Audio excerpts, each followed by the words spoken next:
Thank you. You're welcome. So somebody might know you. Yeah. Yeah, he should be off.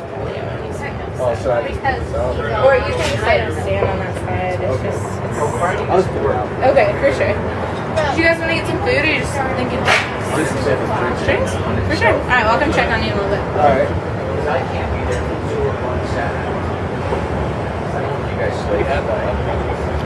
I can have it.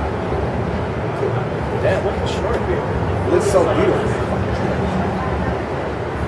It's probably the same amount.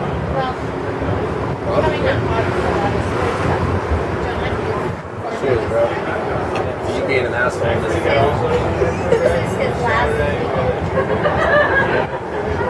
Oh, that's Dom. Try. Try mine?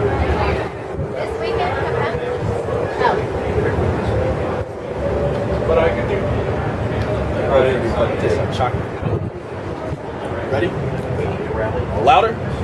Like this? Alright, cool.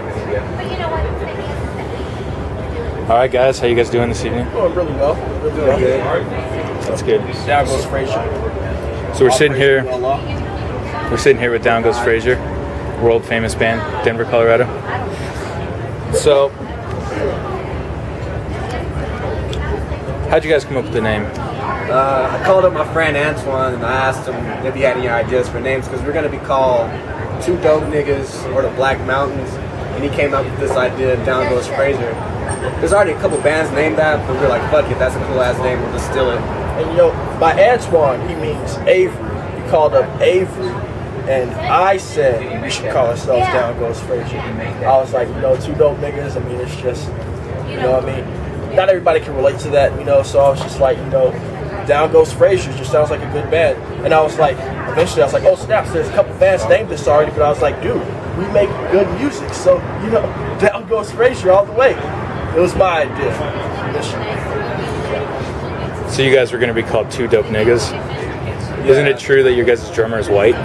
He's mixed with something else. Who cares what it is, but he can say the N-word if he wants. And you know, I told Dom, I said, maybe we shouldn't do this because our drummer's white, but he was like, I mean, who cares, man? He a nigga too. I mean, we all black when the lights go on. I was like, no, because we're going to be performing with the lights on, so people are definitely going to see that he is not a nigga. So I was like, no, man, we got to change that name. We got to change that name. Yeah, that's how it happened. So how'd you guys come up with the name for your first single, Joe Pesci? I have schizoaffective right now, so like I used to hear voices in my head. One of the voices I heard was Joe Pesci, and he was telling me I was Sicilian. So we just came up with that. The song's crazy too. And you know, by voices in his head, he means the voice that was on the other end of the phone when he asked me, what you should call the song. I said, we should totally call the song Joe Pesci. Because first of all, you're crazy as fuck. And Joe Pesci is crazy as fuck. So how about we call the song Joe Pesci? These lyrics are crazy. So Joe Pesci. No brainer, right? Right. So do you guys have any shows coming up? I'm not sure.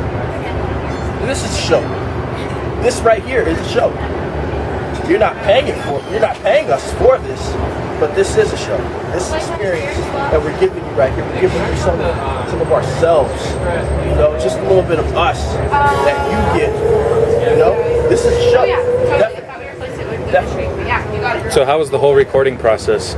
It was cool, man. We all just came together as a group, and I gotta cut you off there. See, we didn't really come together as a group per se because, first of all, I wrote the song. I wrote the chorus. I came up with the drum line, so I recorded that too. I came up with the guitar, so I was playing that as well. And on top of that, I played the bass and sang the song. Those other voices that you hear during the chorus, you could think that that's him and Elvis and everybody else, but really it's just me. And me again with some sort of weird effect on my voice because, you know, that's how studios do nowadays. And, you know, it wasn't really a group thing coming together. It was mostly me doing the for us, you know, band stuff. So I've noticed that in the past week, you guys have more than doubled your Facebook likes. How do you guys feel about that? It's just about, having the plan and going through it and showing people our music and showing them that we're pretty dope. I think a lot of people are responding well to it, and I'm just excited to see what the future holds. Yeah, and when I said we should double our Facebook numbers, I sat down and I said, Dom, what should we do? And he was like, and I was like, you know what? Maybe we should promote ourselves more. And it was kind of my plan that helped us go over the top with those Facebook numbers. And we're still building. We still want you to like us on Facebook. Down Goes Frazier, D.G.F for life. Yeah, D.G.F for life. So what are you guys going to do if you guys run into some legal issues with the name? We'll just change it to D.G.F stands for Don't Give a Fuck. And that was also something that I said that we should do. Another one of my brilliant ideas, because this is I'm sort of the band leader, if you will. Just sort of came up with everything. One day I remember Dom was like, "Man, what if we get sued or something?" And I was like, "You know what? D.G.F, bro, D.G.F. That could also be an acronym for Don't Give a Fuck." That was me. I told him that. I said that, and ever since then, that's just been kind of the plan. I don't mean to take credit for everything, but it was kind of my idea for that stuff to happen. So if you do everything in the band, why do you have other band members? Well, it's support, man. Support. These guys are a great support system. They do a lot of stuff. They love my ideas that I come up with out of my head, my brain inside of this head. So they're just good. They're just good guys to show support.